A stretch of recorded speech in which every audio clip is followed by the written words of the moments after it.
Good evening, ladies and gentlemen, and welcome to this special meeting of the Wayne Westland Board of Education. At 6 p.m., we're going to begin our meeting this evening with the Pledge of Allegiance to the flag, led by Mr. John Silveri of the Michigan Leadership Institute.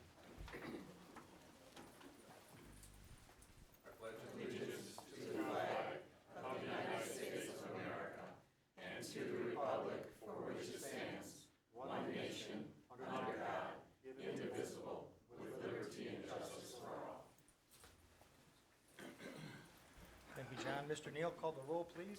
Ms. Hines. Present. Myself also present. Mr. Buckles. Here. Mrs. Bedell. I'm here. Mrs. Walker. Present.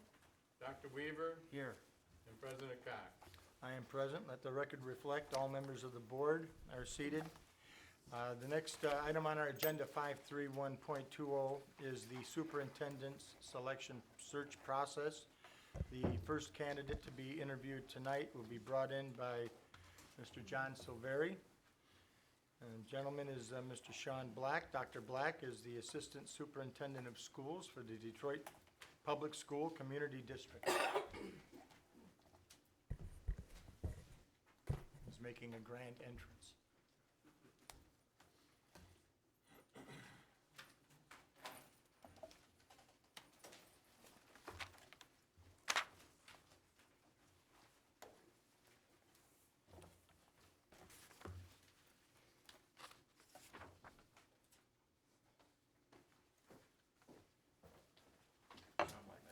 How you doing, Shawn? You're on the down.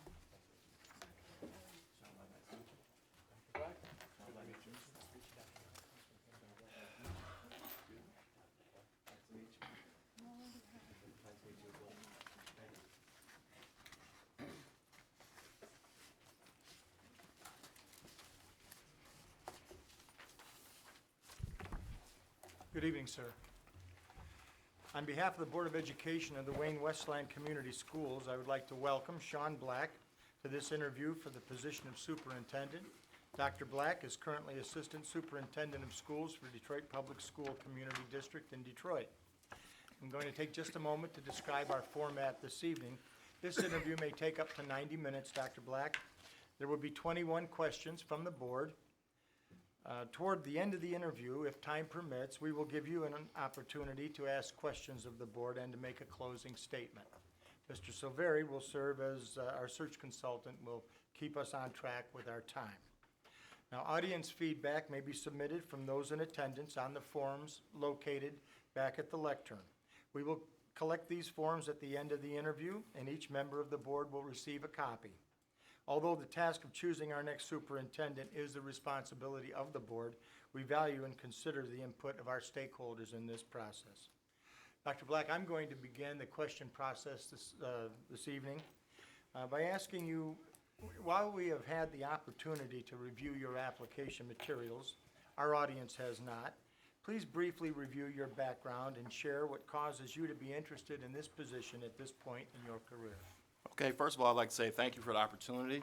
I'm humbled to be sitting here speaking to you about your superintendent position. To answer your question, I want to tell a story first. That really kind of tells the story of how I got to this seat, and I think that's important to know. And then it really will answer your question about the interest in the position at this current time in my career. I have a passion for students and helping students to succeed. I believe that all students can succeed, and key word is all. So disabilities, black, white, all students can succeed. And when I was in the 9th grade, I didn't know what I wanted to do. I was a freshman at Cass Technical High School in Detroit, and the principal at the time, his name was Dr. David Sneed. And I'm in the 9th grade, I'm walking the hall, I was late for class, I'll be honest, and Dr. Sneed came around the corner. And Dr. Sneed had that type of appeal where, like the police getting behind you. So I think you put your seatbelt on, you get a little stiff, 10 and 2. And he said, "Hey, Black, how's football coming along?" I was just shocked. One, that he knew any parts of my name, because we had about 3,400 students at Cass at the time.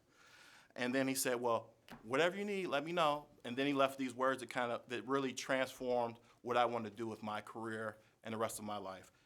my goal is your success. And so those words stuck with me.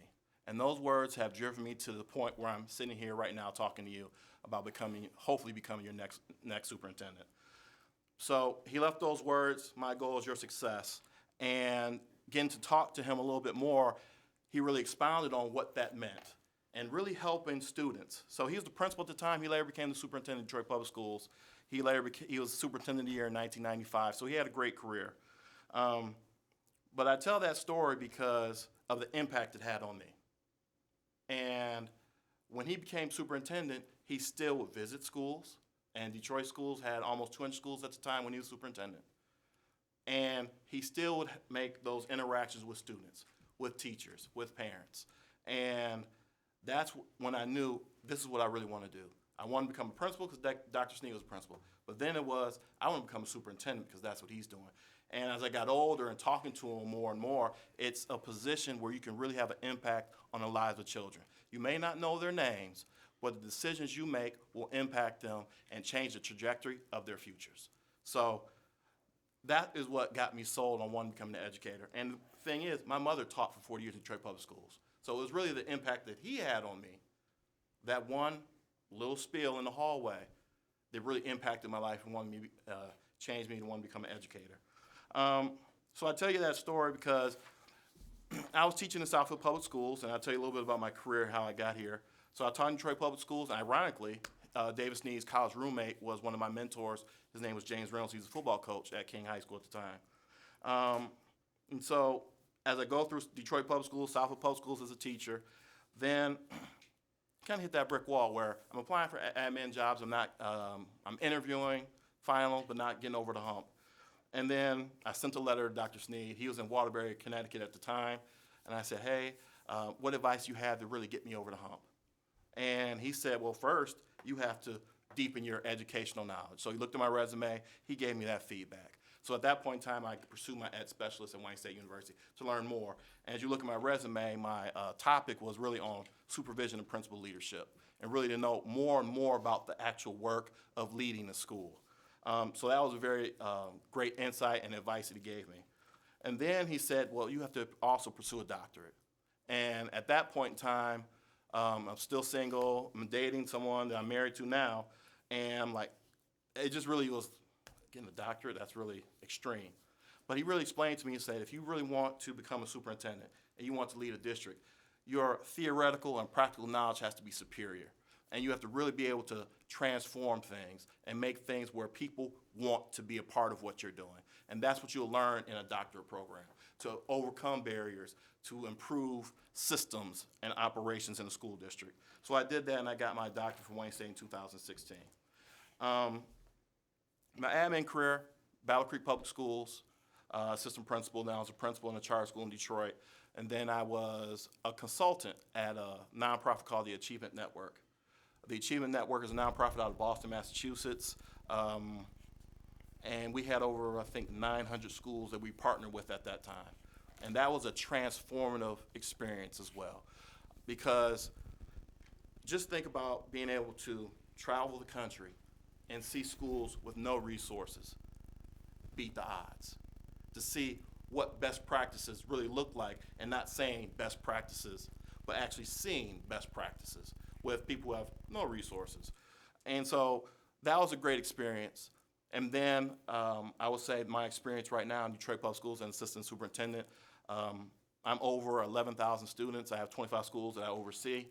I'm the liaison between the district and the schools, so human resources, finance, all those things come through me for all my schools. And now the last part of your question, why Wayne Westland?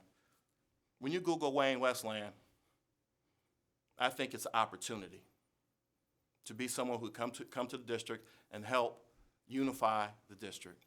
I really believe that. And once again, my goal is student success. I might not know every school that attends Wayne Westland schools, but I know this, that the systems, the plans, the things that we will implement if I was a superintendent will definitely have students, as your goal says, the future starts here, begins here. But as you read in my cover letter, it's very important that we build the brightest future for all students. And I believe that my experiences, especially in Battle Creek, the Achievement Network, and in Detroit Public Schools currently, will do that. And I'll just summarize, finish with this. Wayne Westland is a community school district, and the board, the community, I can feel it when I've passed through here, living in this area, but just walking around the building and knowing people that have worked here. So it will be a situation where it will be to build upon what's already here and in place. So for me, I see it as an opportunity to do great things. Thank you. Given what you know about the Wayne Westland Community School District, what would you say are some of our most immediate challenges? And will you also speak to two challenges that you would say are long-term? Okay. I would say probably the number one challenge is based upon where we are with the state of Michigan is enrollment. Enrollment has decreased in Wayne Westland, I believe, 700 or so students in the last year or so. I have it in my leadership plan. Because funding is so tied to student enrollment, that's the number one challenge. How do we stabilize funding? So what is the plan around that? In Detroit Public Schools, we've actually increased enrollment by 4,000 students since the elected board took over in 2017. So I would say marketing, and those are the things that we are doing in our current school district, which we are bringing families back. But the other thing is, I think everyone in this audience will know, word of mouth. If you have a good experience somewhere, you're going to tell someone about it.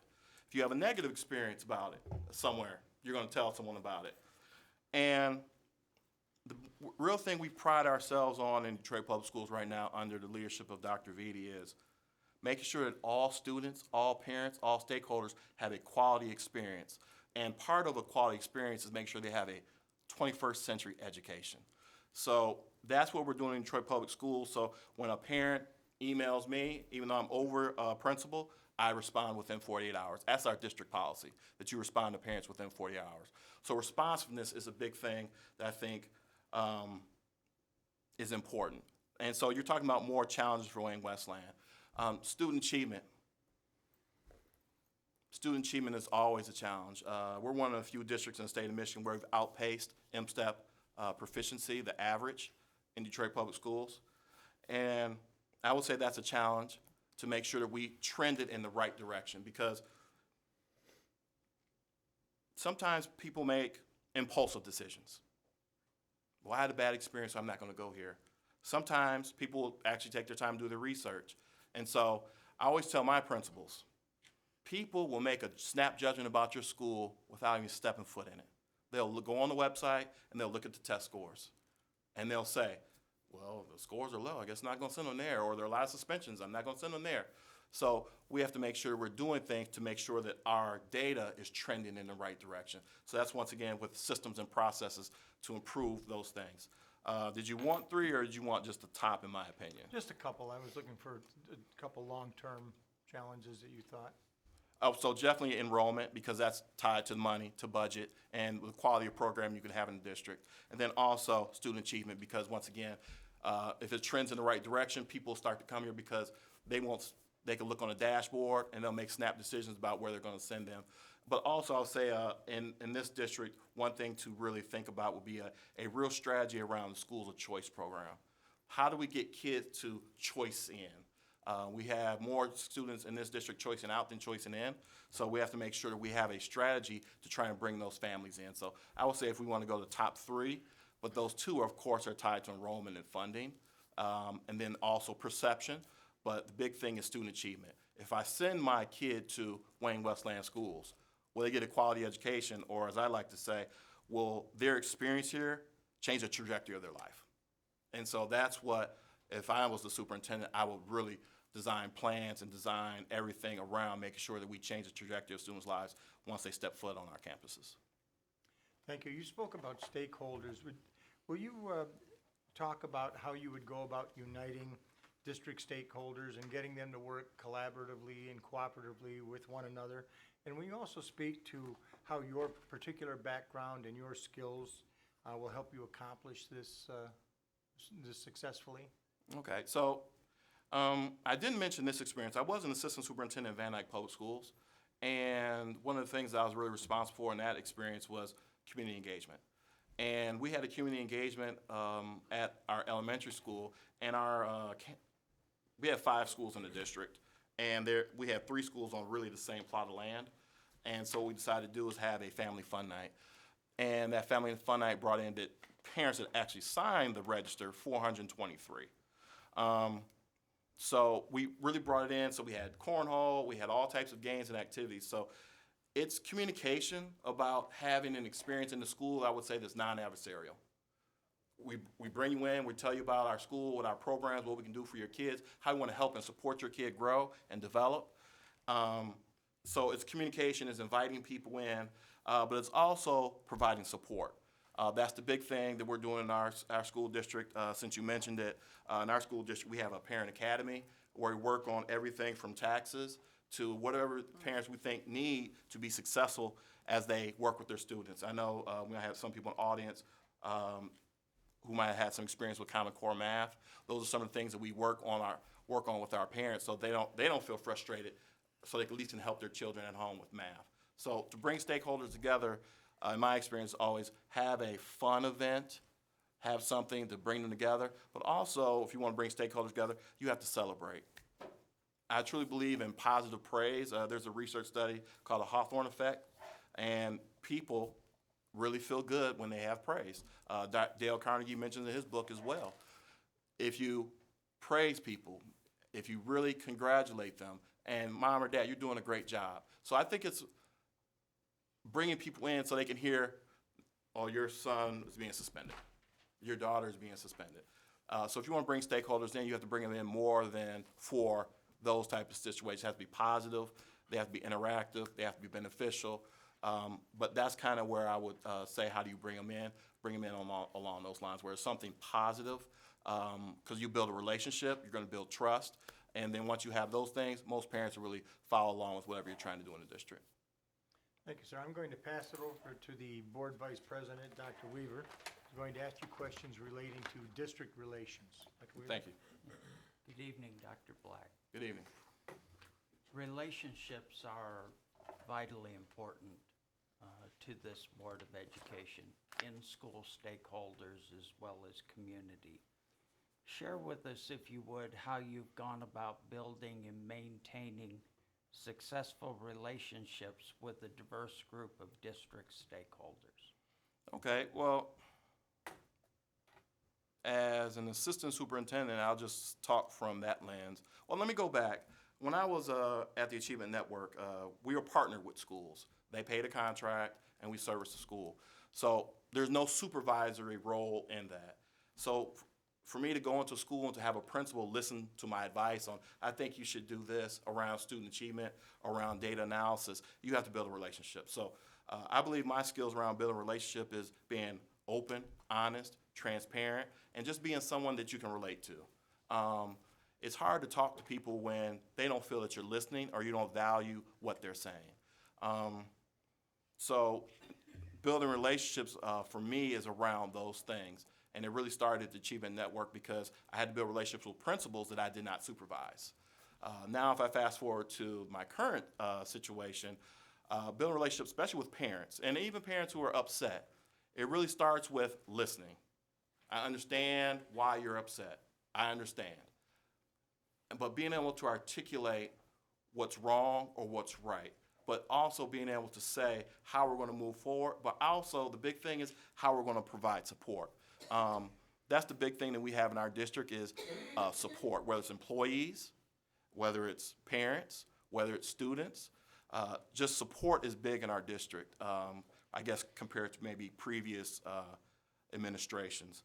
So when I'm working with principals, we hold principals accountable, but once again, we provide support first. These are our expectations for you to be an excellent principal. These are our 4 roles of a principal. We go through that. And then we can have expectations and accountability. But once again, it's about support. And while you're doing that, you're providing a relationship. And so they understand that they can talk to you, they confide in you, but also that you're going to give them good advice so they can be successful. And I think when people understand about building relationships, that you have their best interests at heart, they're going to follow you. They're going to listen to you. And that's just how I've been operating as assistant superintendent, whether it's parents or students. As long as they know that I have their best interests at heart and that I'm going to be fair, people, for the most part, are okay with that approach. All right, thank you. What are some examples of community activities for which you have provided leadership, and in what ways did they benefit your district? So on Van Dyke, I mentioned the Van Dyke experience. So for that particular school, there was, in that particular school, how can I describe it nicely?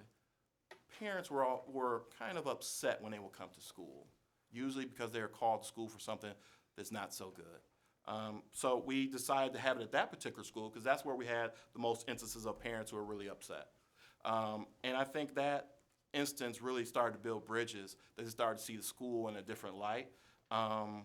So for me, those community events really matter. In my current role, we have community meetings at all our schools. We have the Parent-Teacher Association. We also have what we call a SAC committee, where we invite students to participate in the process as well. So for us, community engagement is very important because without the community support, it's very hard to move initiatives through. We also have, in our district, we seek feedback on schools from parents and students.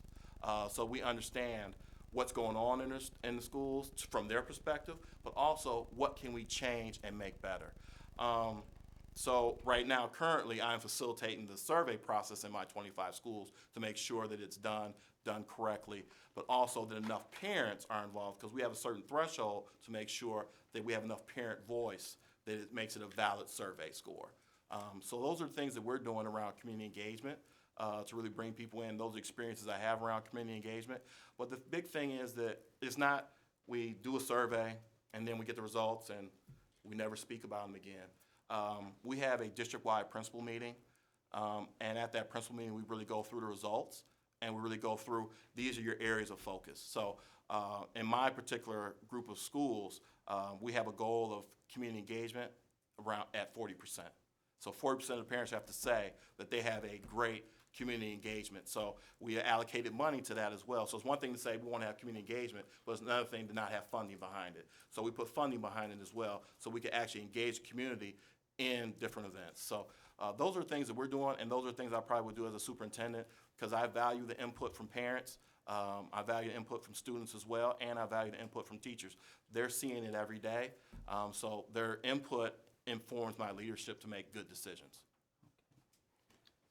How do you think various stakeholders, parents, community, and staff should be involved in our decision-making and in setting direction for our district? Two ways. In terms of decision-making, I know that your strategic plan is up for renewal or expires this year. So I think that parents should be involved in that process as much as possible to be part of the strategic planning. I think that's very important to see from their perspective where it goes. But I just kind of mentioned the survey piece. I did a survey when I was in Van Dyke, but I didn't do it with the parents. I did that of teachers.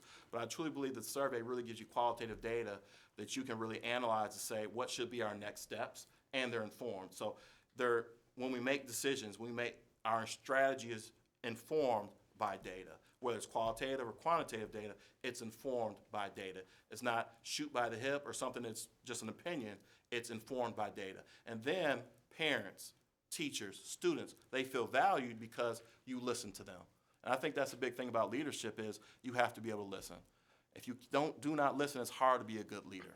And in terms of doing things in the district, those are things I would do to make sure that the community voice is heard. But also the other part is community. At our board meetings, we have, like most board meetings, you have public comment. We follow up with every person who makes a public comment in our district. In our district, we have what we call a constituent response, where if anyone emails our superintendent, they get a response back from the superintendent. And I think that's very important so that when people know that they contact the superintendent about a concern or about anything, that they will get a response from the superintendent. I believe that that's the type of interaction you should have with the community, because you are there serving their children. Thank you. Thank you, Dr. Weaver. Dr. Black, I'm now going to turn it over to Ms. Hines. Trustee Hines has some questions concerning political awareness. Ms. Hines? Thank you. Thank you for coming this evening, Mr. Thank you. Black. Equity and excellence are two themes that come up frequently in discussing about K through 12. Do we need to make a choice between these issues, or can we do both? Please explain. Can you repeat the question? Yes, I didn't hear I the first part of it. I'm sorry. Yes, that's okay. Equity and excellence are two themes that come up frequently in discussions about K through 12 education. Do we need to make a choice between these issues, or can we do both, between the equity and excellence?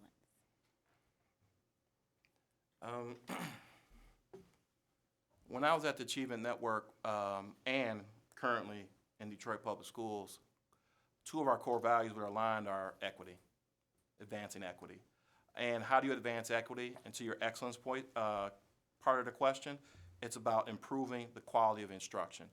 The state of Michigan, to take you back a little bit, and this is for the audience as well, the state of Michigan transitioned to the Common Core, but the state of Michigan did not train teachers on the Common Core curriculum like other states like North Carolina and Maryland did. So our teachers were left at really to their own devices, or to the district to figure out how do we transition. And the Common Core curriculum is really designed to advance equity. So if we are going to have educational excellence and we're going to advance equity at the same time, we have to have quality Common Core instruction. If we have quality Common Core instruction, we will achieve both, because we will teach grade level content. For the students who are below grade level, we will give them the remediation and the support they need to get to grade level. We will build into our master schedule interventions to support those students so they can be brought up to a level. Those are the things that we did at the Achievement Network. Those are the things we're doing in Detroit Public Schools, where students essentially, because you're behind, doesn't mean you have to stay behind. And those are the things we have systematically built in to our schedules, our master schedule at each school. Those are things that we are doing to, once again, using our data analysis to give them those extra touch points. So one, those kids feel supported, but as to your other point, so they can achieve excellence. So if I'm a 5th grade student and I'm reading on a 3rd grade level, and I never hear anything good about my reading, eventually I'm going to keep just getting passed along, not saying this district in particular, but just generally speaking. And eventually I'm going to mentally check out.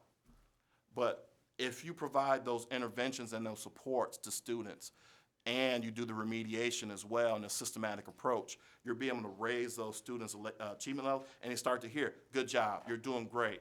You did a great job today on your reading. And you start to hear those things because they're starting to get that individual attention that's hard to get in a group setting.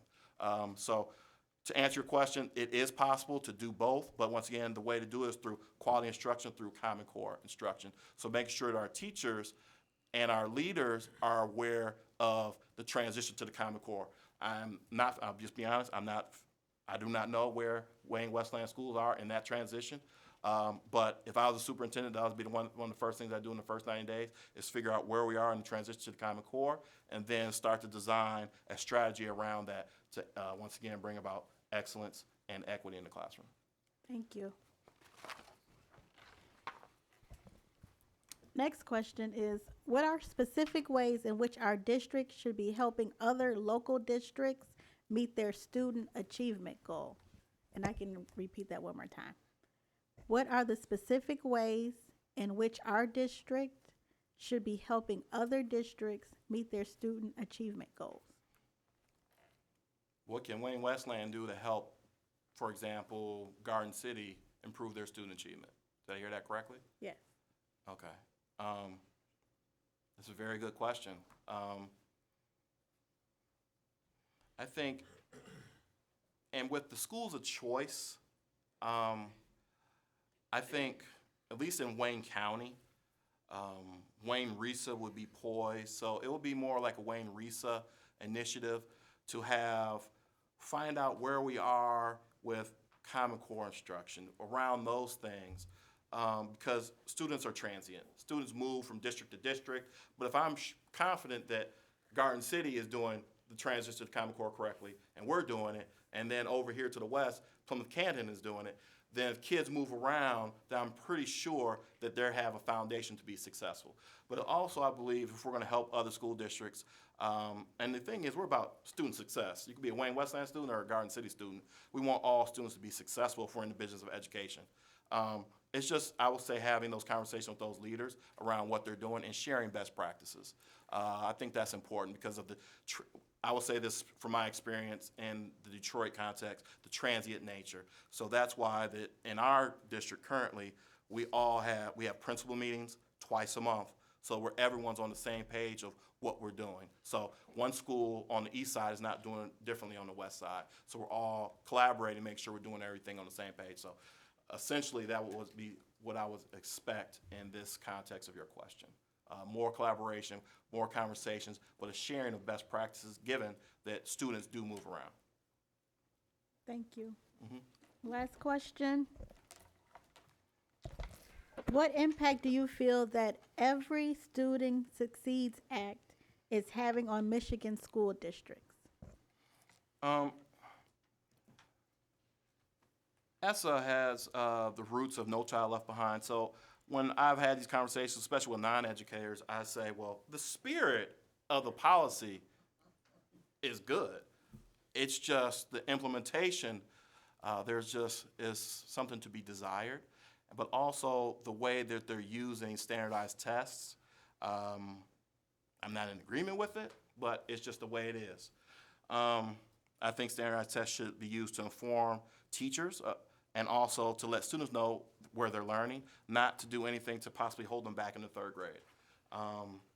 But ESSA does allow more flexibility, and I think the transparency is good, and I think Michigan has finally realized that they have to provide more support and resources, and I do think that that's good, and in a school district context, just making sure that we're transparent, so we have our dashboard updated, but with those dashboard components, making sure that we're actually addressing them, paying attention to them, but also building systems around improving them. Because as we improve student achievement, like I said earlier, you're gonna change the trajectory of someone's life. So, to answer your question, I understand the policy. We have to abide by the policy, but I think there are ways to make sure that we communicate what we need to do to be successful within the policy. And I think that's very important to do that. And with Michigan context, the realization that resources and support are finally coming is actually good. Thank you. Thank you. Thank you, Ms. Hines. Dr. Black, I'm now going to recognize the board treasurer, Tom Buckaloo, who has questions concerning finances. Mr. Buckaloo? Thank you. Welcome, Dr. Black. Thank you. I have 3 questions for you, as does everyone else. The first one is this. Describe your experience with budget development and financial management, including making difficult budget cuts. Okay, so when I was in Van Dyke, I was over the Title I budget. So our process was to earmark things that we thought were essential.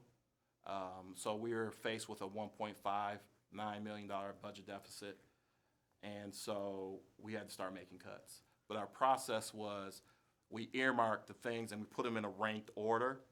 And the big thing about budget cuts, you want to make sure that they stay away from the classroom as much as possible. So in terms of that, we had to cut things, but it wasn't a long conversation. Well, should we cut this? Should we cut this? We had those conversations leading up to before we had to do it. So that made it easier. But the tough decisions around finance and budgeting, and especially cutting if you have to, is how will it affect the classroom? I believe that, honestly, in my opinion, as a school leader or a possible superintendent someday, the budget drives your strategy. I truly believe that. So if it's in the budget, that's a priority. And the priority is student achievement and the classroom, teachers and students. So with that being said, I would try to stay away from the classroom as much as possible with that. And once again, do it in a rank order by the earmarking process. Thank you. What opportunities do you believe budget limitations present in tough financial times? What are your top 3 priorities? Can you repeat that question? Make sure I heard it correctly. What opportunities do you believe budget limitations present? And then what are your top 3 priorities? So, my top 3 priorities, of course, is the classroom, student achievement. We want to do things that will not affect classroom size. That's number 1. That's the number 1 priority. You want to not, and I learned this when I did my dissertation, you want to do things that do not disrupt the home environment as much as possible. So you try to stay away from school closings as much as possible. That caused a big disruption in the school districts that I studied. So those are probably the top 2, because from my studies, when those home environments are disrupted because of budget issues at the school district, if you're forcing me into a transition that I normally wouldn't make unless I'm going from the 5th to the 6th or from the 8th to the 9th. Now, because you're forcing me into a transition, I'm just probably most likely going to go somewhere else. So just knowing that will be a priority for me to try and make sure we don't disrupt the home environment as much as possible with budget limitations. And then the opportunities, to make sure I heard your question correctly. When you're dealing with finances, the big thing I would say, the big thing about finances is, and to your point about the priorities,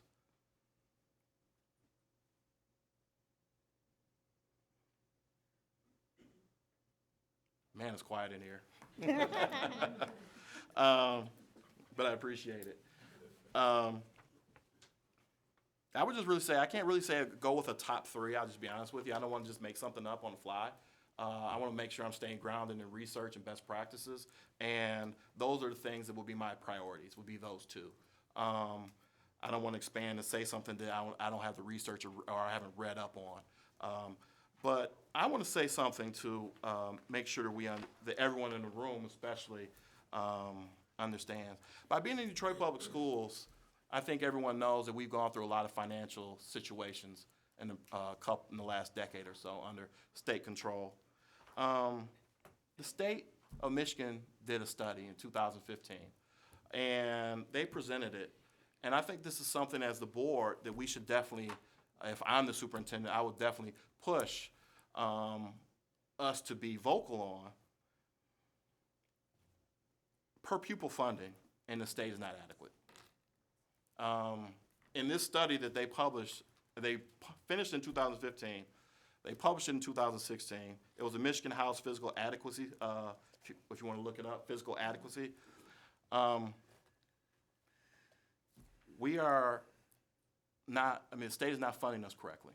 And I just wanted to say that. I know it's not the answer to your question, but I think that's something that as a superintendent board team that I would definitely we will have conversations about is Trenton gets hold harmless monies. They can do a millage. There's something inherently wrong with that. That a zip code, regardless you're from Detroit, Westland, Wayne, Southfield, should not determine if you get more monies for your education. So I believe that, to the first part of your question, your opportunities are limited because of the state of Michigan. And as a board superintendent team, that would be something I would push on, because in their study, in 2016, they said the adequately educated student was around 14,000 students, $14,000. And at the time, it was $8,000. And so you have the cost of MISPLers going up, retirement going up, but we don't have that same increase in per pupil funding. In the packet that I provided, I wrote about what's happening in Massachusetts, that in Boston Public Schools, the average per pupil is $15,000 per student.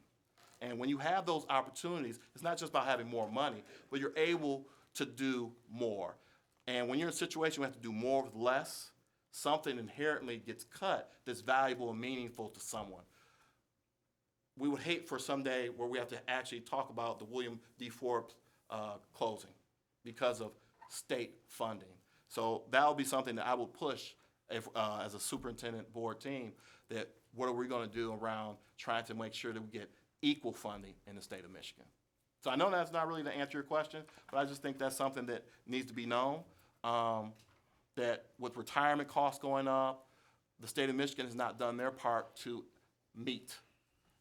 And that's causing this board, a board in Trenton, a board in Detroit, to make decisions that are affecting the classroom. I guess I'll get off my soapbox right now, but that's all. I just want to wrap that up there. I appreciate that answer, thank you. One final question. What ideas might you explore to obtain additional revenue for the district? And have you had success in obtaining additional funds for your district, and if so, how? Okay, so last year, one of my job responsibilities, I was over the leadership development program for the district, where I would identify teachers, I would identify assistant principals to make the transition to the principalship or the assistant principalship. And we had a program that was actually funded through the Detroit Children's Fund. So I had to meet with their executive director and to negotiate what that would look like. They also funded 2 other programs in our district. So just being able to have that, just being able to speak to the need and how it's going to benefit students is something that I learned in this role. And so that's just one example of bringing funding to the district to pay for a program that didn't have to come out of general funds. So that's one example. But the other thing is, if you've read anything about Detroit Public Schools, we had a water hydration issue, and all that was paid through philanthropic dollars. So for me, the opportunities are what partnerships can we bring to the district, but also what philanthropic opportunities are there out there that we can seek. Then additionally, grant funds could be helpful as well. So those are really the 3, but the one I have the most experience with is philanthropic and meeting with that one particular organization and having money paid for. They paid for 3 programs for us. So I just think that that's the way I would approach in terms of bringing and decreasing the effect on the general fund. Thank you very much, Dr. Black. Thank you, Mr. Buckaloo. Dr. Black, Mrs. Medell now has some questions concerning instruction and curriculum. Mrs. Medell? Good evening. Good evening. Is it okay if I call you Shawn? That's fine. Okay, I'm Carol. Okay. And to let you know, I'm an educator, so I'm going to need you to dig deep in some of your answers. What experience and success have you had in closing the achievement gap based on economic opportunities and other demographic factors? Okay. As you read my resume, I was waiting for the great student achievement question to come. In the places I've been able to be part of or lead teams that have decreased the achievement gap or increase achievement. That's the way I want to put increased student achievement by 29% together.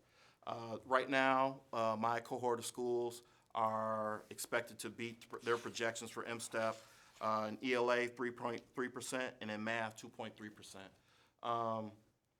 So the question is not what. So I've had experience increasing, but to answer your question, you said to dig deep, it's the how. How do you do it? Number one, you start with how do you analyze data? It's not looking at data, it's how do you analyze data? And when I say that, what is the tool that we are using to analyze data? Is it a tool that is, number one, if we're using a local assessment, is it a Common Core aligned interim assessment? So that's number one.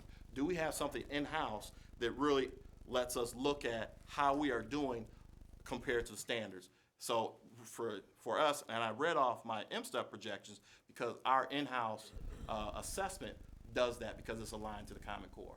So that's the first thing. Then we look at historical MSTEP data. What have we been doing in terms of 2018, 2019, 2017? So I would call that a standards analysis.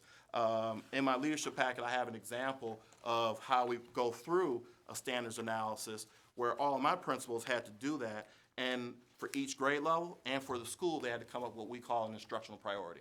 So at the third grade level, it might be different at the fourth grade level, depending on what's happening.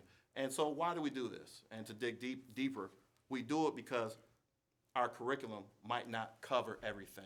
Or, honestly, the M-STEP is given in the spring, and it's a summative test, and there are certain things maybe we might not cover by then.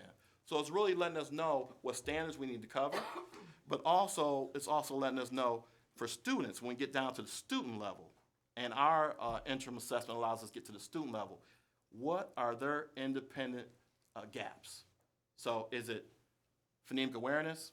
Is it vocabulary? Is it informational text? On the math side, is it numbers and operations, algebraic thinking? So place value, what are their independent gaps? So that's the start of it. You start with your data analysis.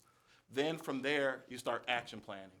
What is the plan that you're going to do? So we understand that kids on our campus might not understand fractions. So what are you going to do about it?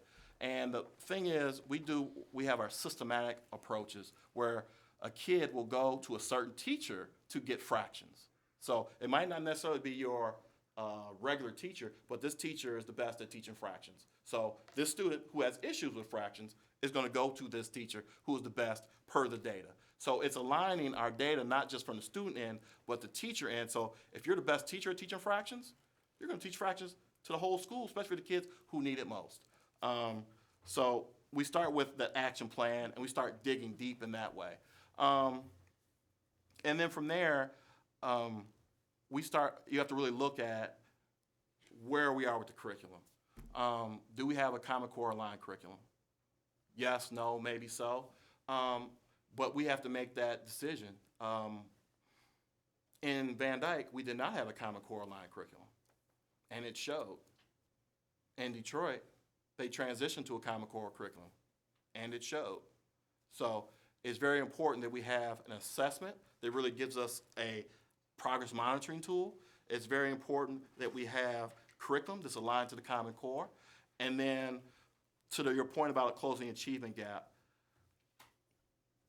when I'm working with principals and we're working about, and most of our students are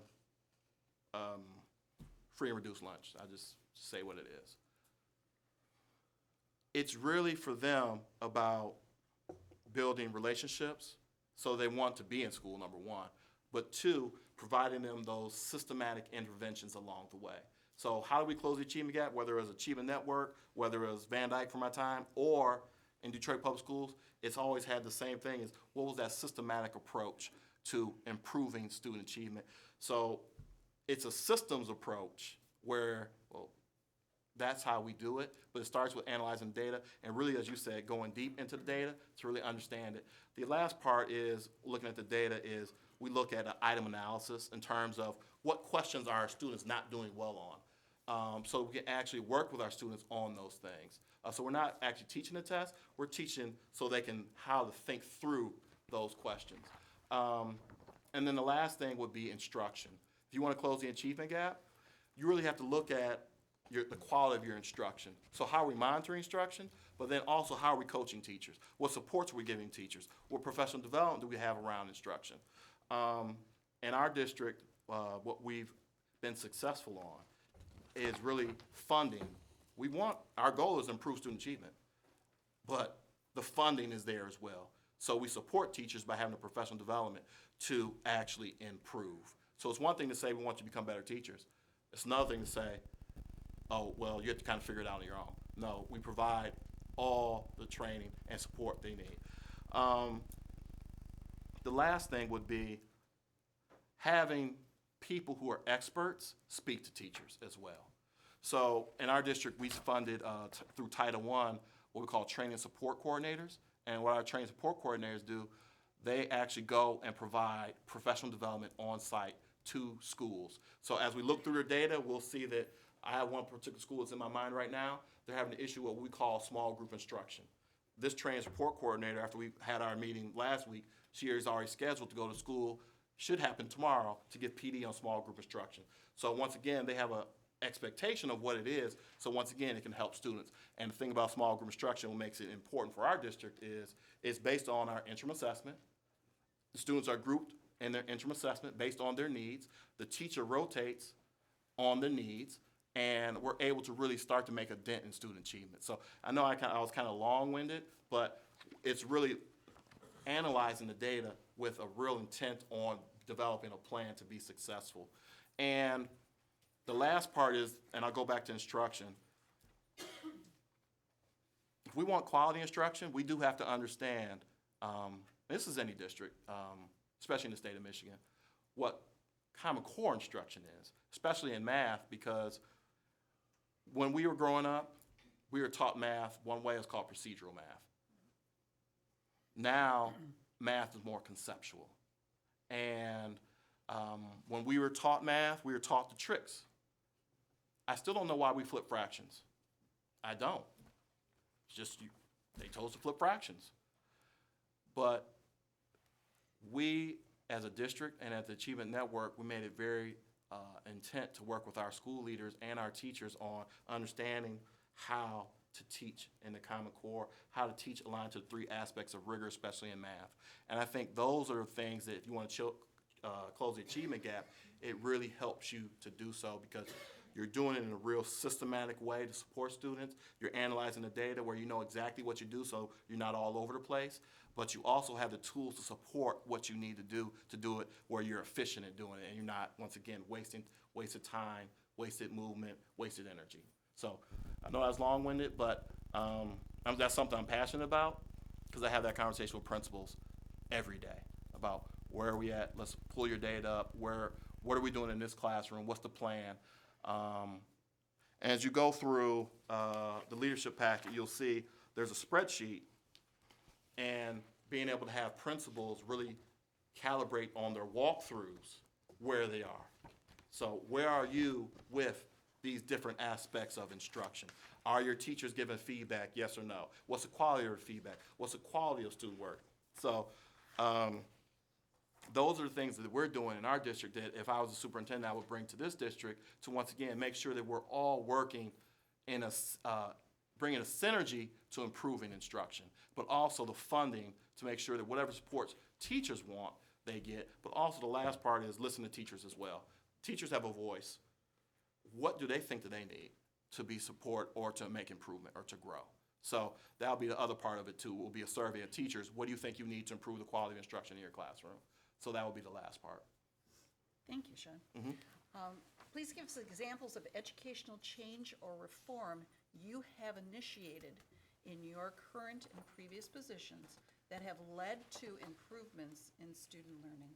I think some of it you may have Yes. addressed, but this will give you a chance if there's others. So the big reform in our district right now that I think is working, and we're seeing dividends on the M-STEP,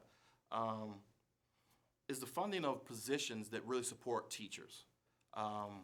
So once again, I say that the budget, once again, your budget, whatever you budget for should be your priority. And it's for our priority in our district is improving the quality of instruction. So by doing that, we fund positions that are designed to improve the quality of instruction. I mentioned the training support coordinators. That's one example of positions that are designed to support the quality of instruction. So that's a reform, because once again, we had to reform the budget. We had to change the budget to do so. Another reform that I'm also responsible for, and I mentioned it earlier, is that to once again, we have this interim assessment to monitor it on a frequent basis. You can't have an interim assessment and just look at it when it's convenient. You have to look at it on a regular basis and on a regular, consistent basis. So in our ILTs, our instructional leadership teams, that's one of our standing agenda items in each school that I supervise, that you look at we call it iReady, that's the platform that we use. You pull up your iReady data and you go through and you see where we are, because every week students have to pass a certain amount of their lessons. So those are sort of reforms that I'm over right now, that I'm responsible for. But in terms of just instruction, it's just the professional development around data analysis, to the classroom level, but also sharing that with students. So that's been a big reform in our district, is to make sure students understand this is what I need to do to improve. Sometimes that gets missed or lost. Students don't always know exactly what they need to do to be successful or where their gaps are. And so that's a part of what we call academic ownership in our district, where students know what they need to do to either be on grade level or to do the things to try to get on grade level. So those are some of the reforms. I know we already talked about instruction, but some of the reforms that I'm overseeing in our district. One of our schools, Burns Elementary, if you go on Twitter, you'll see the principal leading data conversations with students. So that's how transformative we've gotten in our district around data. Principals not just embracing it, teachers not just embracing it, but also having students understand and embrace data so they, once again, can learn and be great. Thank you. Last question. How would you meet the needs of college readiness while also providing high-quality, relevant, skilled trades and career-focused opportunities for our students? So with college readiness, once again, I kind of hit on this already. If we are teaching to the standards, kids are going to be college ready. But also believe that students have a choice. My choice was to go to college because I wanted to become a superintendent someday. My brother, his choice was not to go to college. He works in a rouge plant right now, and he makes a great living through skilled trades. So there are more than one way to provide for your family, and I think schools should, once again, provide that option. But at the same token, even if you are going to go on the skilled trades route, you still have to have certain skills so you can be employable. And with that being said, college readiness is really important because if we teach to the standards, they're going to be college ready. But also, if students are lacking in some area, we're able to analyze and triangulate the data to really provide them the supports so they can become college ready. As you keep hearing, I keep talking about the word support because that's what I'm big on. That's what we're big on in our district. It's very hard to do something without support. I did not get to this table without support. I was inspired by someone, but I got here through support. My wife had to pick up the kids today. That's something she normally doesn't do, but that's the support that you need to do things in life. And same thing with students. What supports are we going to give them so they can be successful? But once again, it's not just ancillary support, it's data-driven support, so it really meets their needs. As you can tell, I'm passionate about Common Core instruction, teach it to the standards, because that, once again, makes us a district that provides equity, because everyone knows the expectation for learning, and now we can meet it or exceed to it. But also the last part is, if we're going to have kids who are going to be college and career ready, what supports are we giving teachers as well so they can teach to those levels as well? That's one of the big things I saw in Battle Creek when I was assistant principal and what I'm seeing in Detroit. The dedication to professional development to support educators so they can help students. Thank you very much. Thank you, Mrs. Medell. Dr. Black, I'm now going to turn over to Mrs. Walker, who has questions for you concerning leadership attributes. Thank you. Mrs. Walker. Thank you, President Cox. Good evening, Dr. Black. How are you? How are you? Thank you. I'm fine. My first question for you is, what is the most difficult situation you have had to deal with in your educational career, and how was it resolved? Most difficult situation in my educational career. You guys have some great questions tonight. My most difficult, I would say as an assistant principal in Battle Creek, the most difficult decision you'll ever make is when you have to expel a student. But you know you're doing it because you have to protect and keep the safety of the other students in the school. So that is not something I enjoyed doing, but that was one of my responsibilities for my cohort of students when I was assistant principal. That's the most difficult decision because you know the research behind, most likely there's a likelihood that that student might become someone who's in the school to prison pipeline. So for me, the most difficult decision was pushing students who had to be expelled because of actions they did when they violated student code of conduct when I was in Battle Creek. Never felt good about it, but that's the most difficult decision I made. But once again, I understood that to once again have a good school, to have a safe school, sometimes you have to make those difficult decisions. So that was the most difficult decision I made. What are the key elements needed to establish and maintain a healthy and highly effective working relationship between you and our board? So I believe I have a football background. I played football in high school and college, and I just believe in the team concept. And I mentioned it earlier, superintendent board team. I really don't see a difference because I believe it should be a team approach to improving or changing the trajectory of lives in the district, but once again, building brighter future for every student. So in terms of building relationships, can you read the question? I'll make sure before I go down. The question again was, what are the key elements needed to establish and maintain a healthy and highly effective working relationship between you and our board? The big thing is open communication. There has to be open communication, transparency. If one board member sends me an email about something, I would reply and put all the other board members on so they know what's going on. If there's an issue going on in the district, I'll definitely brief the board. I believe in constant communication with the board. I will have it done in a weekly fashion, board briefs. I think that's important that you know what's going on in the district. So that would be the first thing for it. So, but it's also, like I said, a team concept for me because we're in this together to improve student achievement. So communication is the number one thing. Trust, knowing that the board has put trust in me or whoever the next superintendent is to lead the district. And just to know that, I would say the other thing is best intentions. I'm not going to make a decision ever that's in the worst vein of a student or a teacher. I'm always going to follow policy because I don't want to put the board in a bad situation or the district in a bad situation. But that's very important. That communication, that trust, that relationship, a team concept, to be unified, but also to have a healthy relationship where you can ask questions and really have healthy discussions. Feedback is important on a board superintendent team, in my opinion, because they might see you at Best Buy. They might see you at the gas station. So once again, being able to have those conversations and keeping you informed on everything that's going on, I think is what's healthy for a board superintendent team, in my opinion. And my final question for you is, given your research of our district, what do you believe our vision for the future should be, and how might you inspire and engage the entire district in pursuit of that vision? So the vision, of course, you have a great vision because once again, it aligns with my sample vision, which is building a brighter future, and yours, of course, incorporates future. A great future starts here or begins here, if I'm not mistaken. If I have it, I don't think I have it verbatim.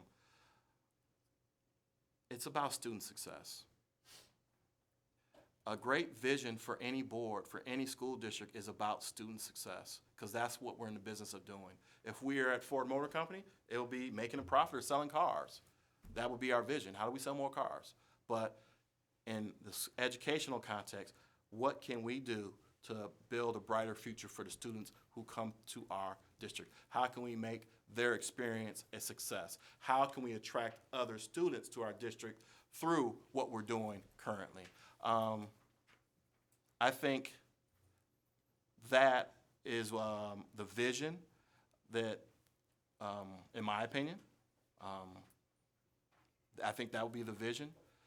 But also, and I will say, it's just people know, and I know you can't maybe incorporate this in a vision, but people just know that we care about kids.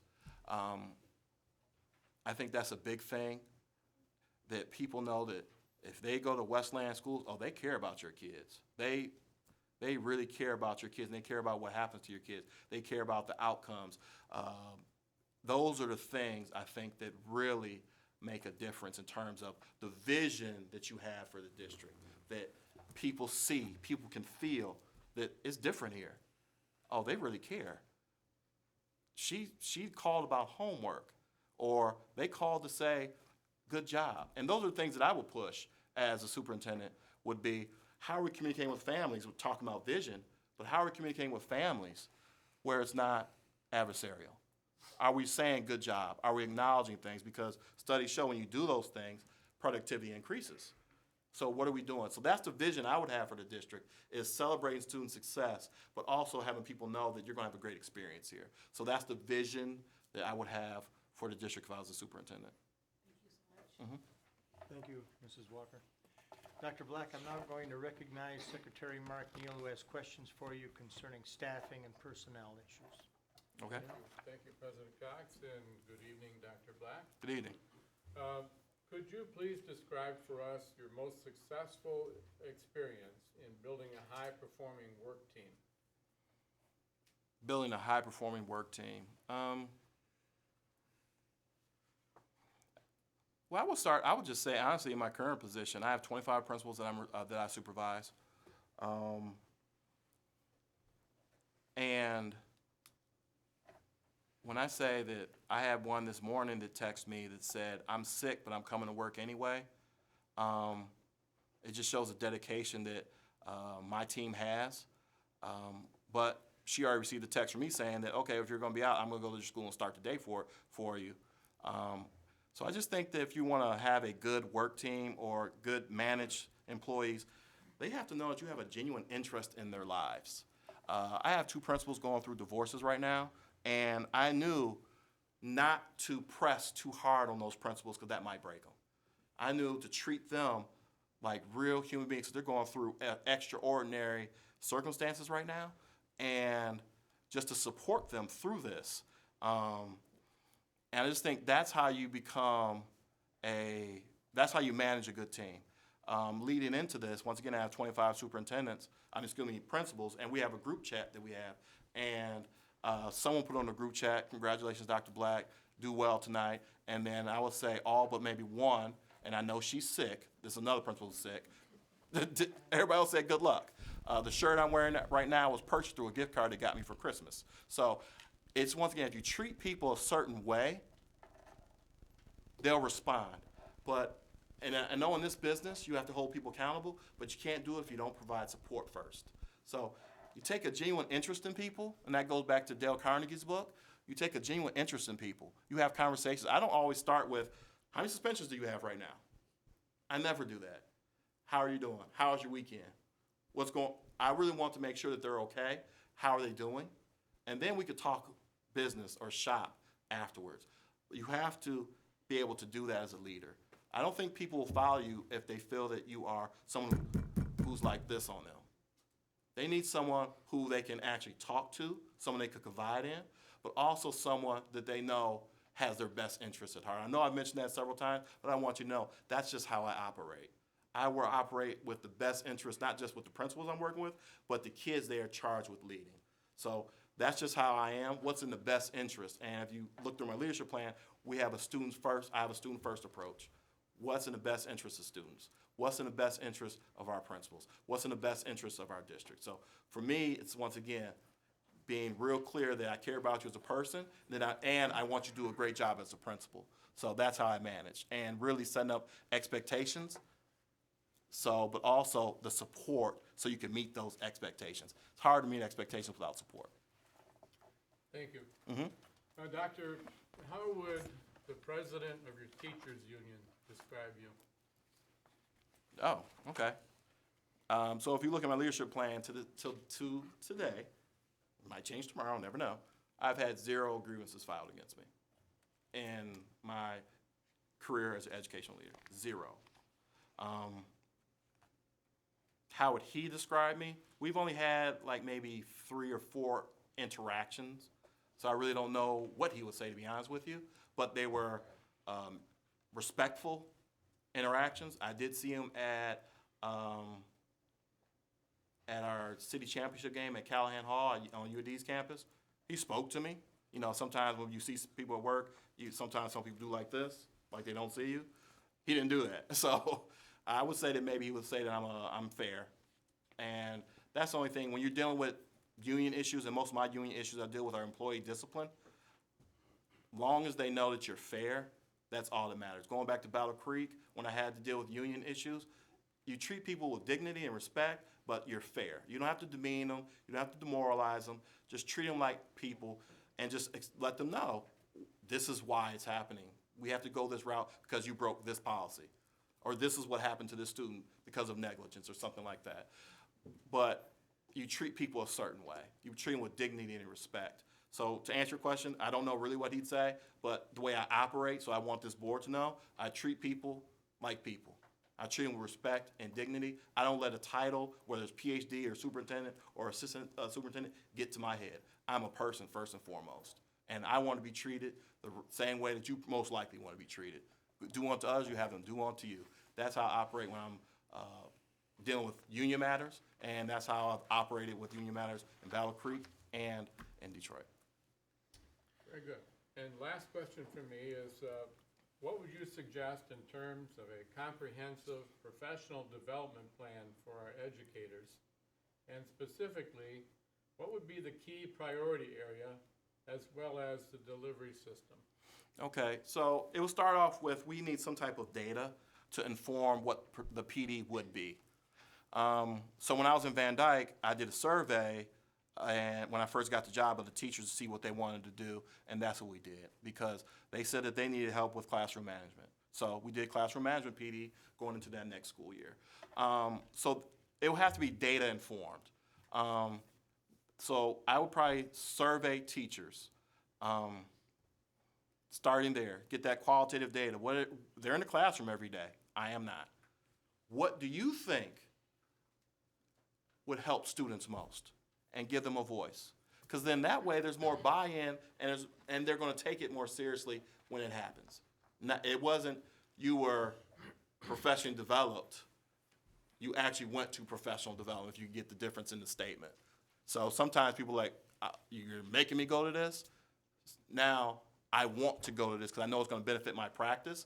It's probably going to benefit because we know with the state evaluation, with it being 40% of student achievement, it's going to probably impact my student achievement scores. So you get the buy-in from the teachers first. Then I'll probably look at quantitative data, student achievement data to see where are we at. And from there, I will start to develop a PD plan. But then, as I mentioned earlier, the budget is important. Are we budgeting for this? And that's important. Because I believe that teacher support is one of the things that is a priority in any school district. You support your teachers, they feel supported, they'll stay longer. And that's fewer things that HR has to do with filling vacancies or a teacher leaving in the middle of the year because they don't feel supported or they're doing things that just feel disconnected from. So those are things that I would do around that. Get data, have it data informed, but also have it connected to what our priority is, which is improving student achievement. So how will it do it? So in Van Dyke, even though it was classroom management, they felt that if they could control their classroom, student achievement would go up, and actually it did in elementary schools. So it actually worked. So, and honestly, they were into it. So the feedback from that session was great. So that's the approach I would take with that. To be a leader, you have to listen and value feedback and input from others. You do not know everything. When I got that Ph.D., it didn't say, it wasn't a stamp saying, you know everything now. I do not.